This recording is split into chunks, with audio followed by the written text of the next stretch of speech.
Hello, everyone. Welcome to the February edition of 31 Days to a More Effective Compliance Program. Over the next month, I'm going to take a deep dive into the role of human resources in fully operationalizing a best practices compliance program. Each day, I will pick up one topic with three key takeaways which you can utilize to improve, enhance, or upgrade your compliance program. This series of 31 Days to a More Effective Compliance Program is a production of the Compliance Podcast Network. The Compliance Performance Appraisal Review. One of the ways to operationalize compliance is to drive it into the DNA of an organization through a performance review. Indeed, the 2019 DOJ guidance stated, incentive system. Have there been specific examples of actions taken, e.g. promotions or awards denied, as a result of compliance and ethics considerations? Who determines the compensation, including bonuses, as well as discipline and promotion of compliance personnel? Most human resource experts will opine that properly executed performance appraisals are critical to organizational productivity, as well as the development of employee skills and employee morale. Moreover, they can serve a couple of different functions for a best practices compliance program. First and foremost, they communicate to each employee their job performance from a compliance perspective. However, one key is not to approach the performance appraisal review as an isolated event, but rather as a continual process.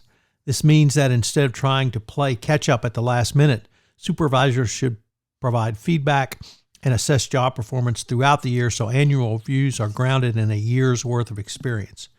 This includes the compliance component of each job.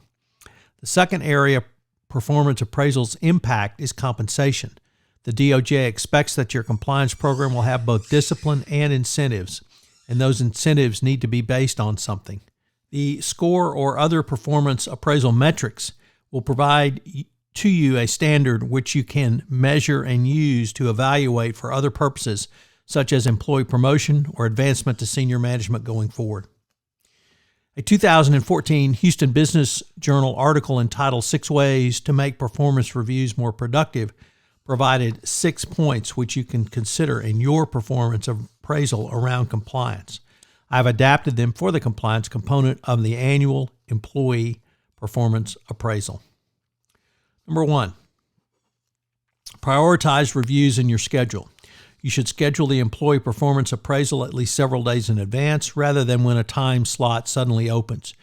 You should make sure that you allot sufficient time for an unhurried give and take between the reviewer and the employee. 2, review the entire year's performance. You should resist the attempt to focus the discussion on the latest compliance experience. This is called recency bias. If a compliance issue arose in the past month or so, you need to keep it in perspective for the entire review period. Moreover, by focusing a review on a recent problem, you may obscure prior accomplishments and make an employee feel demoralized. Take care not to get too much in the opposite direction, as recency bias can work both ways, and one should not let favorable events overshadow the full review period. 3, do not hesitate to critique. Be generous with praise where it is warranted, but do not hesitate to discuss improvements needed in the compliance arena. Many supervisors are reluctant to confront and indeed desire to avoid confrontation. However, remaining silent about an employee's compliance shortcomings is both a disservice to the company and the employee. 4, do not dominate the conversation. Remember that you must give the employee time for self-appraisal and to ask questions or to comment about the feedback received from the compliance perspective. If there are specific questions or concerns raised by the employee, you need to be prepared to address these as appropriate. 5, understand the employee's role. You need to understand and appreciate if the recent business conditions have resulted in the employees assuming the responsibility of more than one person or position. If they are relevant to the employee, acknowledge that fact and take it into account in the review.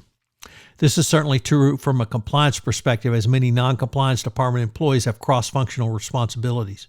If they claim they do not have time to handle their compliance responsibilities, you need to address this with the employee and perhaps structurally as well. 6, anticipate reprisal. Although it is rare, you can face a situation where an employee who is very dissatisfied with a review may refuse to sign it. The employee may be offered an opportunity to add a statement to the review. Also point out that the employee's signature is an acknowledgement of receiving the review and does not signify agreement. If the employee still refuses to sign, have a second supervisor come in and witness the refusal. This may be particularly important from the compliance perspective and certainly from the HR perspective. A proper annual review requires a considerable effort from an employee and supervisors. It should be a full year process involving regular guidance and feedback and perhaps several mini reviews along the way. But rather than viewing it as an onerous process, supervisors should keep in mind that it is a tool for making their departments work more efficiently and yield better results for everyone involved. I would add this is doubly important for compliance. The potential upside can be significant from your overall compliance perspective. So what are today's 3 key takeaways? Number 1, to incentivize compliance, you must accurately apprise and appraise senior managers and employees around compliance. It is more than simply what gets measured, what gets managed. You must actually manage employees and you must execute upon that management. As Jay Martin continually reminds us, execution is where the rubber hits the road, and the same is true in the compliance employee appraisal process. Number 2, clearly communicate your expectations, then fairly evaluate employees on them. Have you set expectations for the next year? Do you have demonstrable KPIs that an employee can follow? If not, you need to come up with some so that employees will understand what's expected of them going forward. And finally, don't forget that an annual employee appraisal review can occur multiple times throughout the year. I think the better practice now is to do such multiple ongoing appraisals because it keeps employees fresh around compliance and their obligations. Indeed, it's another way to communicate a company's desire to embed compliance and fully operationalize compliance if you bring this up multiple times during the year. This can be for both compliance wins and if there are compliance failures or actions which may lead an employee to or could lead down a path which could lead to a compliance violation. So multiple compliance appraisals throughout the year are a good way to both communicate expectations and fully apprise and appraise an employee going forward. Thank you for joining me on this exploration of the role of HR in a best practices and fully operationalized compliance program on the February edition of 31 Days to a More Effective Compliance Program.